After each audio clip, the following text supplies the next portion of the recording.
Today we would be discussing the summary of Down to Earth this fortnightly. So major developments relate to lumpy skin disease, farmers' practices and the vaccination protocol that has come up. So let's first talk about the farmers' practices and the concept of doubling the farmers' income 2022. So when we focused on doubling the farmers' income 2022, we talked about that each district you would have the Krishi Vigyan Kendra, which would be looking after 2 villages, and from each district they would be developing 2 villages as model villages.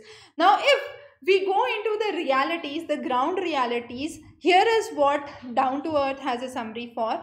44% of the respondents did not reply from the Krishi Vigyan Kendra. Only 22 of them responded out of the total 66 Krishi Vigyan Kendra who were interviewed, and of which, if the villagers were asked, only less than 1% of them knew that their village is part of the model village program. So definitely there has been lot of things that need to work in the ground reality scenario. Again, if we talk about the farming practices, we must understand that the producer support price in rich countries is around 40 to 60%, which is a significantly high proportion. In countries like South Korea, Japan, then you have Ireland, Norway. These are the nations where producer support is very high. In US around 12%, in European Union around 20%, but in India what the government pays as a percentage of the farming receipt is actually negative. It is minus 5%. So definitely there is lot to think about there. In simple terms, if I put, the farming sector in India is owned and managed by some of the poorest people of the world, and subsidies of actually what we eat. So that is the basic thing that we need to understand. Again, if we talk about minimum support price, officially there are 22 crops for which minimum support price should be granted, but the most common 2 crops are the wheat and the paddy or rice, and these are the 2 crops for which the maximum MSP has been given. According to the government's data, 70% of the transactions for 10 selected crops in 600 wholesale markets was at a price which was lower than the minimum support price or the MSP. So that is the ground check and the ground reality. Doubling the farmer's income, as we said, should be the target, but for that we need to achieve an income growth rate, and what income growth rate we need to achieve is around 14.56% in the next few years, which is significantly higher. So the Ashok Dalwai committee, which talked about 2015-16 as a base year and doubling the farmers' income by 2022-23, says that this growth rate should be actually further higher than what has been recommended. The next important study that we have recently seen is bird flu. There has been the high security animal disease laboratory in Bhopal, which has been testing the samples, and there are 2 types of samples that have been found, 2 strains of bird flu so far. One is the H5N8, which is seen in Kerala, and another in Himachal Pradesh, which was H5N1. So there are 2 different states or 2 different strains of viruses that have been seen as part of bird flu. Now firstly we need to understand that there were cases cited where this virus came from the European origin with the migratory birds, and from the migratory birds it is spread to different other species, different other birds as well. Now what had been one of the major reasons? We have been a strong proponent of Ramsar Convention, the Ramsar Wetland Convention, but still our wetlands have been declining significantly. Because of the declining wetland, what happens is these migratory birds that are coming in, those are flocking and nesting in India, they have to live in closer environment and closer vicinity. When they live closer to one another, there is more chances of spread of virus, and therefore the proportion in which the virus spread this time was much more higher. This has also been attributed to deforestation practices as well.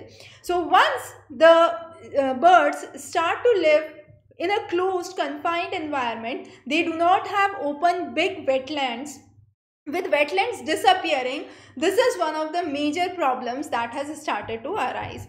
The next few important highlights, now these would be some different topics that we would be touching. The first is the meeting emission norms. Now under this, West Bengal is one of the states which is buying the dirtiest power, because it procures just 16% from the plants that comply to sulfur dioxide emission norms. However, Gujarat is one of the states that comply to the highest levels and procure from the plants that comply with sulfur dioxide emission norms. And those of the plants from which Gujarat is procuring are usually based out of the state. Also, we have seen in the region of Bangalore, high amount of toxicity is found in the crops. Now, what kind of toxic levels are found? We have cadmium, which is very highly seen in the crops, much beyond the permissible limits. Also, we have seen nickel, we have seen cadmium, chromium as some of the major elements, toxic elements that are found in the cropping pattern, much beyond the standard level. So for chromium, we say it is 100 milligrams per kg, but the actual levels were 145, so very high. Again, we have seen cases of heat stressed corals. Now, heat stressed corals have been found in for several weeks in the warm waters. The metabolites were then analyzed, and it was seen that there was identification of a novel variety that was seen, and this indicated that there is heat stress even in the wild corals that have been seen. Or there are early stages in which bleaching occurs, which reduces the population of corals significantly.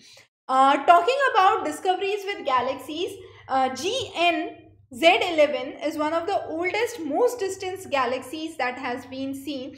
And then we also have stories where this concept has been talked about, where levels of redshift have been analyzed with this galaxy, that is shifting of the photons of light due to the expanding universe theory that we focus on, and it says that it indicates its existence more than 400 million years after the explosion of Big Bang.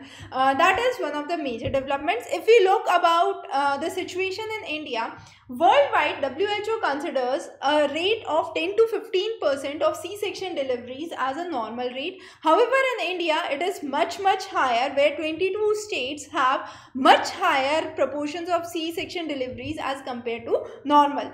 The next is two of the obituaries that we have seen. One is Sugandha Kumari, and she had been one of the leading proponents of the saving the mission for the Silent Valley movement. She had been one of the major proponents for women rights, mental health persons, and she was also the first chairman of Kerala Women Commission. The next is Brij Gopal. He was a professor in the Department of Environmental Science from Jawaharlal Nehru University.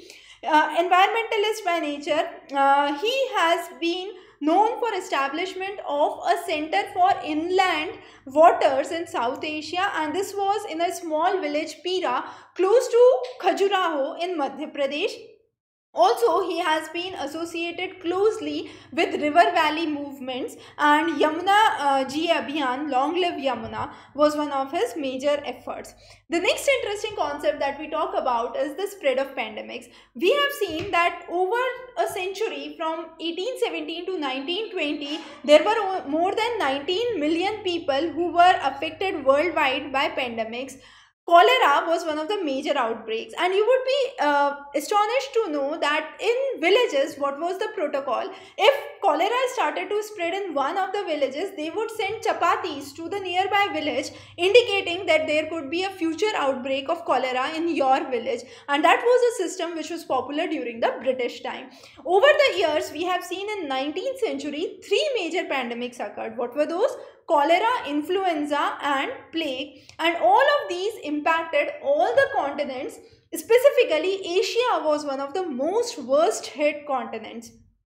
Nearly population decline was seen from 65% to 50% of the share of population was lost in the pandemics. And also, if we talk about the global economic output, it reduced to 20% from 50%. So that was the amount and the proportion of pandemic spread. Also, there were some myths and rules or protocols, we could say, that were associated to pandemics. For example, in India, a child would not be counted as a member of a household unless and until the child was vaccinated for smallpox. So till the age he is vaccinated for smallpox, he would not be considered as a permanent member of the household, because smallpox was that virulent during that time. Similarly, there were, let's say, Jews who were blamed for the spread of plague in Europe. Plantation owners in America blamed the slaves who had a habit of eating late at the night for higher mortality rate because of cholera.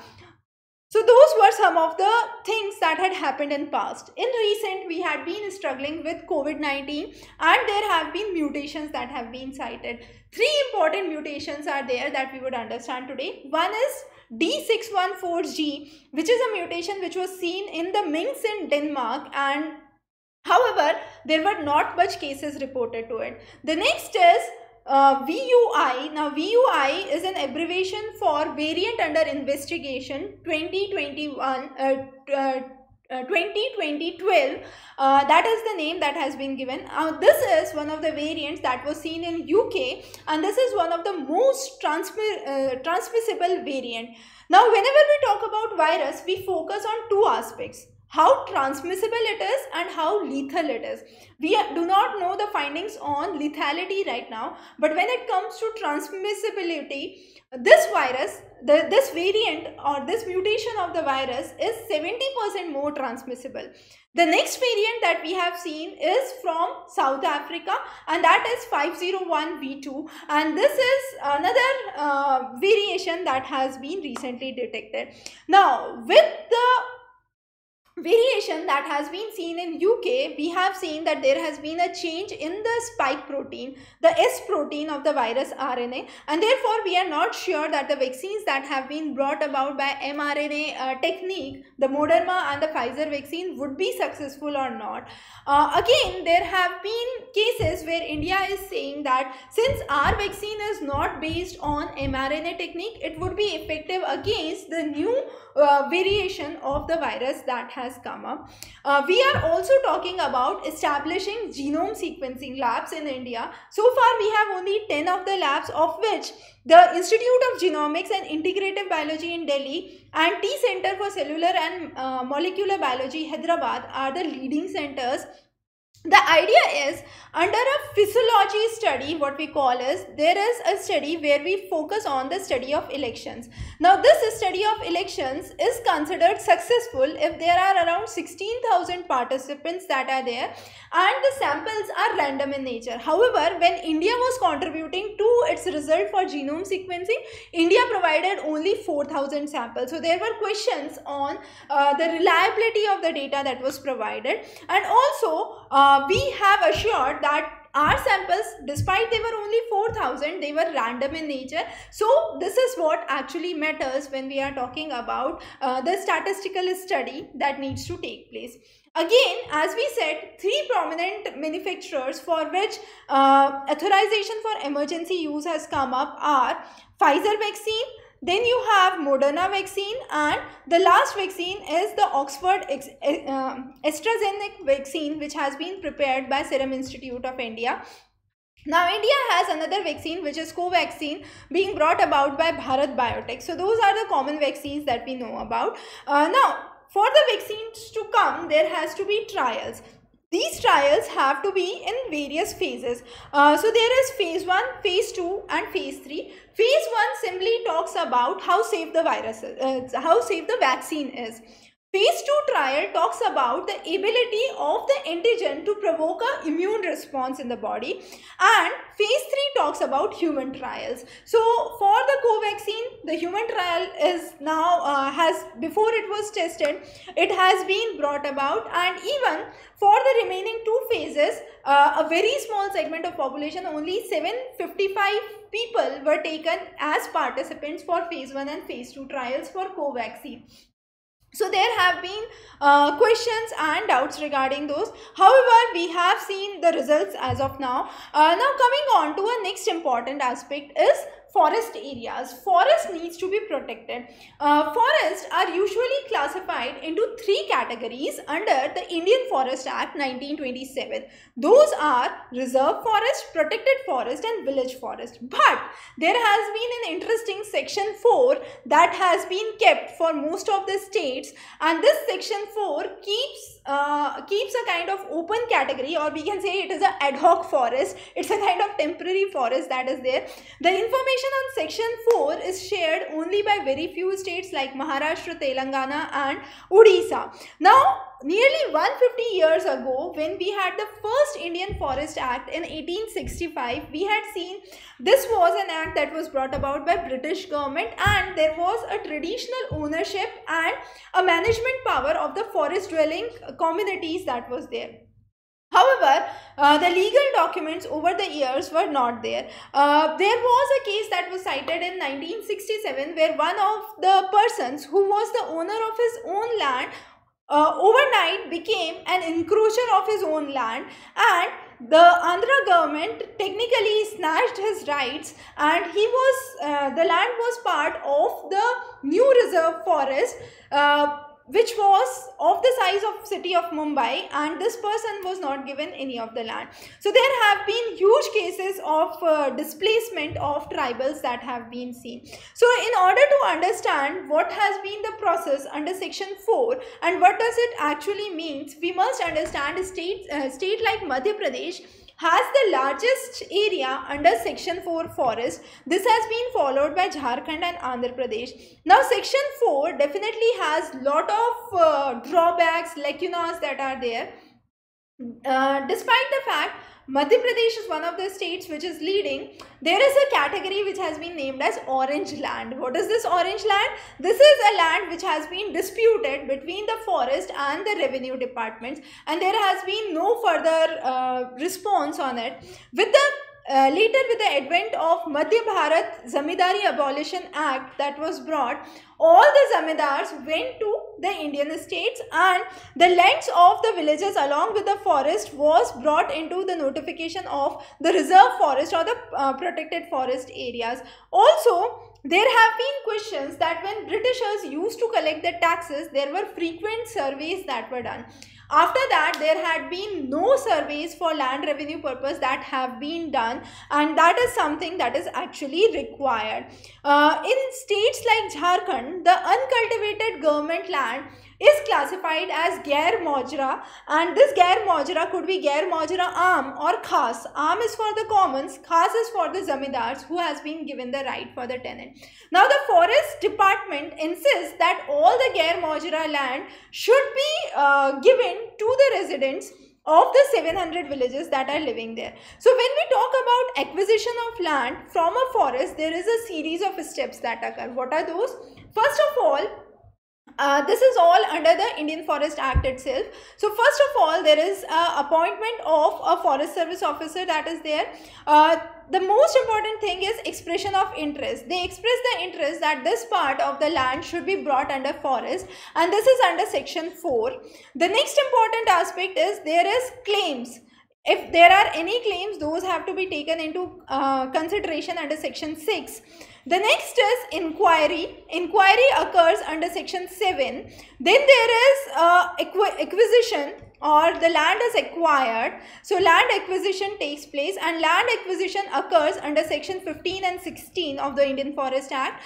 Followed by it, there is an appeal if any required under the section 17. And finally, there is a reserve forest that is to be announced finally after all this under section 20. So definitely when it goes to the processing, there is a huge processing that goes through this, and that is one of the reasons most of the lacunas are seen here. The next important topic that we understand today is the stem pepper. Now, stem pepper is something which is very similar to the black pepper. They are actually the same, but for black pepper we use the fruit, the dried fruit. However, with the stem pepper, which is also known as chui or piper chaba, which is commonly grown in the regions of West Bengal and Bangladesh, the parts that are consumed are the stems and the roots, and they are known for their flavor. Usually they are seen on the orchards of either coconut or palm trees that are grown, and these trees support the vine of the pepper. This is also part of Ayurvedic medicine which is known as Trikatu, which is basically given for gastrointestinal disorders. Stem pepper is also known for its two important properties, which is anti-TB property, anti-tuberculosis, and anti-malaria properties. So two important properties that we discuss here. The next is, these two properties are seen because of what? Because of chabamides which are present in stem pepper. So there are more than 300 species of pepper, which is also known as piper in scientific language, is known in the region of South Asia itself, and of which 110 species are found in India. So you would be surprised to know there is black pepper, white pepper, stem pepper, and many more. So there has been a history of long evolution for pepper in India. The next important topic that was discussed was lumpy skin disease. Now this is a skin disease that has started from Africa and slowly and gradually spread to West Asia. It was seen in the parts of Turkey, Greece. It started back in 1929, but since 2015 this has been spreading across the globe and has become a pandemic for wild animals. In India specifically, stray animals are most prone to it, and they are the ones which lead to 20% rise in the cases. 2021 witnessed lumpy skin disease cases in Kerala. The first case of lumpy skin disease in India was seen in the state of Odisha, and this was back in 2019. After 2019, we have seen countries like China, Hong Kong, Taiwan, Bhutan, Vietnam, which have witnessed lumpy skin disease.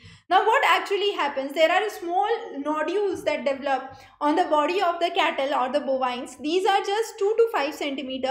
Over the time, they spread over whole of the body, neck, head, and limbs and udder, and finally what happens is they start to open up, and once they open, they are like deep wounds. 10% of the population gets succumbed to the lumpy skin diseases, most popular in the cattle, because of which there is decreased milk production, higher infertility, and there has been fibrous tissue growth that has led to severe economic losses for the farmers. How it is spread is mainly through blood-sucking insects, mosquitoes, flies, ticks, and therefore stray animals who are not taken care properly are ones who are the major carriers, and therefore the proportion of the lumpy skin disease has gone significantly higher. Now India imports live cattle from Nepal and Bangladesh, as you can see in the graph, and the region that has been marked red are the regions where we have reported cases of lumpy skin diseases that have been seen. Most of the north and eastern India are part of it. Also there has been a decrease in the stray cattle, but as per the 2019 census count, the livestock census count, we have seen a 20% increase. So there are only few states of Kerala, Tamil Nadu and Odisha where stray cattle population has declined, but that is not true for the remaining population for region. For example, Haryana has witnessed an increase in the stray cattle. The next important topic that we would understand today is CORD-19 website. Now this is COVID-19 Open Research Dataset Challenge. India is moving towards one nation, one subscription. So when we say one nation, one subscription, the government is trying to buy a subscription for the major journals, but as of now they are 3 to 4 major journals. But if we talk about small and big, there are more than 4,000 journals that are there that should be taken into account. But let's say if there is a journal which is released in Lancet Global, there could be a charge of more than 5,000 per research paper, and that is the amount that goes to the publication. US is one of the countries which has brought about the rights which are reserved with the researcher. However, in India, we have the rights reserved with the publication. So it is very important to understand that when we are talking about Plan S or Coalition S, which is supported, an initiative supported by 20 organizations, we need to understand that this sponsorship should be very, very clear. Also, when the government is trying to procure it, government is investing twice, once in the research and then in the publication. And if the government wants to go on the subscription mode, again, then the same story, the government would have to invest on the research and on the subscription. So there has been issues about it. However, there have been companies like Elsewhere and other major journals who have been raising voice against two of the major platforms that are there. One is ScienceHub, and the other is LibGen, which is Library Genesis. Both of these have been providing free journals and free access to the journals, and because of which there has been rising controversies through the publications who are trying to maintain nearly 40% of the profits. Now, COVID-19 Open Research Dataset Challenge was released by White House and coalition of the major research groups, and it brought about the fact that 28% of the researchers were general users. They were students, lawyers, doctors, engineers, who were not related into research but were using this platform, this website, to understand and know the concepts.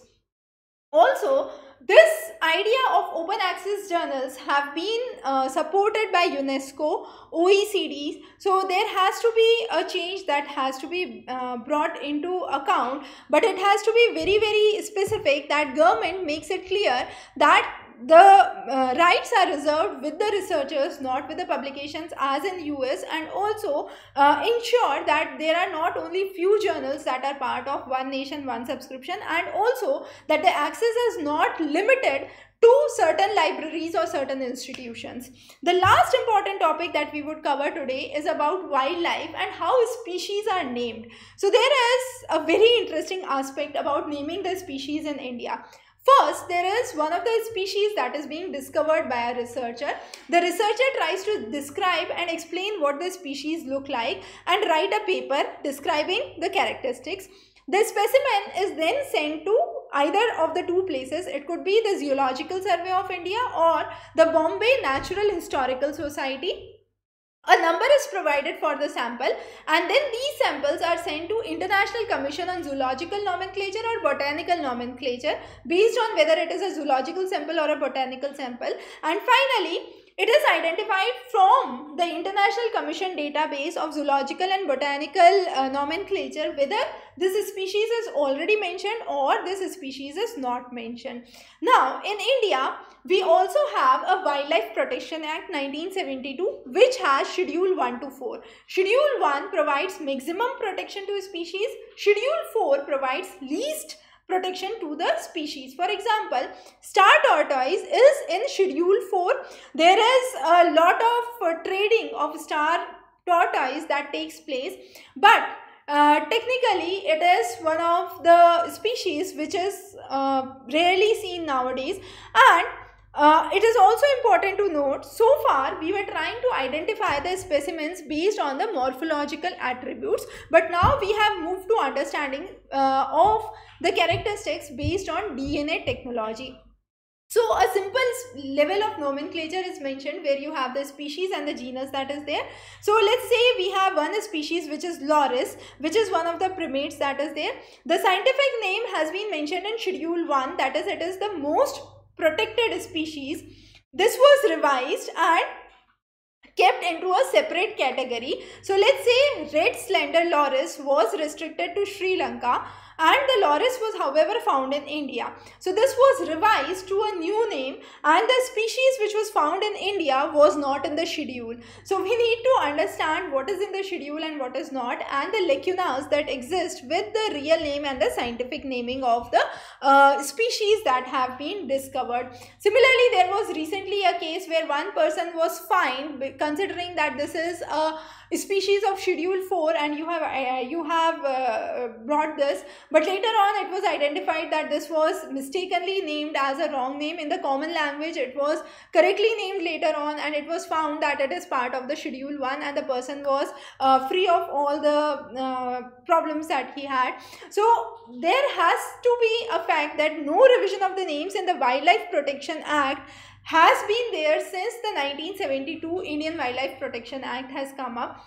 We have made lots of advances in the science with naming of the species, naming of the genus, but that has not yet been reflected in law. So these need to be brought in the law as well. So those were some of the major headlines for today. Some of the important questions that could be part of your examination can be based on lumpy skin disease, very important, bird flu, the laboratories related to bird flu, genome sequencing, the major labs of genome sequencing, and India's contribution, and the naming of species, how the species are named is an important concept that you need to know. We would be covering many more topics and down to earth every fortnightly. Stay tuned towards the update and in the month end. Have a wonderful day ahead.